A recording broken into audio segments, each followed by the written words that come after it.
Kakatiya machine Bhagiratha. మీ మేనిఫెస్టోలో machine Bhagiratha ఉందా? సరే, ఇంటింటికి నీళ్ళు ఇస్తామంటే జనం వద్దంటారా? అంటే జనం యొక్క దీన్ని ఆసరా చేసుకొని నీ స్వప్రయోజనాల కోసం రాష్ట్ర వనరులను వృధా చేస్తున్నది మీరు. నేను ఒకటే ఎగ్జాంపుల్ చెప్తా. మంచినీళ్ళ సరఫరా లేదనా? ఉంది. దీన్ని ఆగ్మెంట్ చేయాలి, లేని వాళ్ళకి ఇచ్చే కార్యక్రమం చేయాలి. నేను ఒకటే ఎగ్జాంపుల్ చెప్తా. మరి సాంకేతికమైన విషయాలు సాంకేతిక వేదికల మీద అయితే బాగుంటుంది, కానీ ఇలాంటి ప్రజా వీక్షకుల ముందు చెప్తే అది ఏ మేరకు పోతుందనేది చర్చనీయాంశం. అంటే మా 3 నియోజకవర్గాలు, జనగామ నియోజకవర్గం, పాలకుర్తి నియోజకవర్గం, స్టేషన్ గన్పూర్ నియోజకవర్గానికి గోదావరి వాటర్ వీళ్ళు తెచ్చిందేం కాదు, మనం చేసిందే. సిద్దిపేట నుంచి 812 కోట్ల రూపాయలతోటి ఇస్తామని ప్రణాళిక పెట్టేసి స్టార్ట్ చేశారు పైప్ లైన్ వేయడం. ఇప్పుడు ఈ 3 నియోజకవర్గాల్లో ఓవర్ హెడ్ ట్యాంకులతోటి సప్లై సిస్టమ్స్ తోటి ఉన్న వ్యవస్థ ఏదైతే ఉందో, ఇది కేవలం ఇప్పుడు మొదలుపెట్టి చేసిన ఇప్పటి రేట్లతోటి 112-120 కోట్లే అవుతుంది. అటువంటి దానికి 812 కోట్ల రూపాయల కేటాయింపులు ఖర్చు. ఒక్క విలేజ్ చెప్తా, పెంబర్తి గ్రామం. ఇది దాదాపు 1100 ఇండ్లున్న గ్రామం, మెయిన్ రోడ్ మీద. అక్కడ అధికారికంగా 650 కుటుంబాలకు ఇండ్లకు నీళ్ళ సరఫరా జరుగుతున్నది.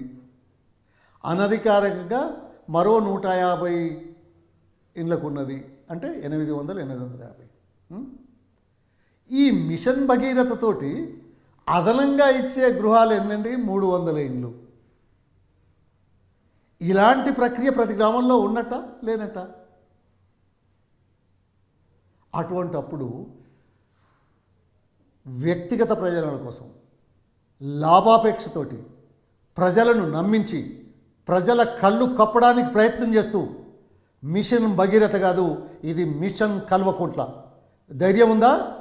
ఎంక్వైరీ చేయిస్తారా? చర్చకు వస్తారా? ఎప్పుడైనా చర్చించారా? ఏంటండి? ఇంకొక విషయం, ఇదే సందర్భంగా ఆదరా బాదరాగా చాలా గొప్ప మహానుభావుడుగా ఇన్ని సంవత్సరాలు భూమి బిట్టు దగ్గర నుంచి ఎవరికి జ్ఞానోదయం కాలేదు, తెలివి లేదని ఈయనే అదేంటిది ఫ్లోరైడ్ విముక్తి నల్గొండ జిల్లాకు చేస్తానని ఏం చేశాడు? ఓ 2 కోట్లతోటో 3 కోట్లతోటో ఒక శిలాఫలకం చాలా పెద్దది వేశాడు. సంతోషం. కానీ వాస్తవాలు ప్రజలకు తెలియనుకుంటే, పిల్లి కళ్ళు మూసుకొని పాలు తాగి ప్రపంచం కళ్ళు మూసుకున్నదంటే నమ్ముతారా ఎవరైనా? కృష్ణ ఫేజ్ 1లో ఫేజ్ 2లో ఇప్పటికే 80% గ్రామాలకు కృష్ణాలు నిలిచి ఫ్లోరైడ్ లేకుండా బారిన పడకుండా చేసిన కార్యక్రమం కాంగ్రెస్ పార్టీ ప్రభుత్వం చేసింది. దీన్ని మీరు ఆసరాగా చేసుకొని ఏదో నేను చేస్తానని అక్కడ ఒక శిలాఫలకం ఆ మీనారు కట్టడం అదే చరిత్ర అయితే, అదే గొప్ప అయితే ప్రజలు క్షమించరు. మీ కార్యక్రమాలు అలా ఉన్నాయి. మసిబూసి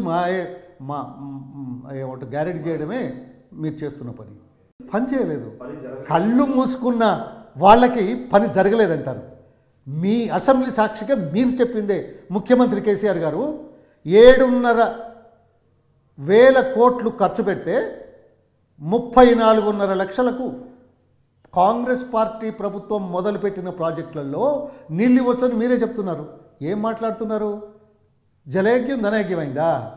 38,500 కోట్ల ప్రాణహిత ప్రాజెక్టు 85,000 చేసిన చరిత్ర నీచ సంస్కృతి నీదైతే మమ్మల్ని అంటారా? ప్రాజెక్టు మొదలుపెట్టి నీళ్ళు తీసుకొచ్చి మంచినీళ్ళు తీసుకొచ్చాం. గోదావరి మీద నిజామాబాద్లో 2 ఎత్తిపోతల పథకాలు పూర్తి చేశాం. దేవాదుల్లో మొత్తం అత్యంత ఎక్కువ ఎత్తైన ప్రాంతమైన తెలంగాణ ప్రాంతమైన చేర్యాల జనగామకి గోదావరి నీళ్ళని తీసుకొచ్చిన మొట్టమొదటి చరిత్ర కాంగ్రెస్ పార్టీ ప్రభుత్వానికి. రిజర్వాయర్లు నింపింది. ఆ రిజర్వాయర్లు నింపే కదా ఈరోజు మీరు నీళ్ళు ఇస్తున్నామని చెప్తున్న సంగతి. ఇవన్నీ కళ్ళకు కనపడాయా? రిజర్వాయర్లు కనపడడం లేదా?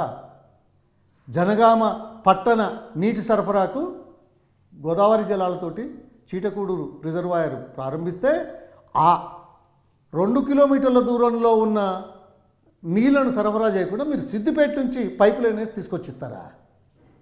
మీరు కళ్ళు కప్పలేరు. మీ మోసపు మాటలు, దగా మాటలు ఇంకా నడవయి.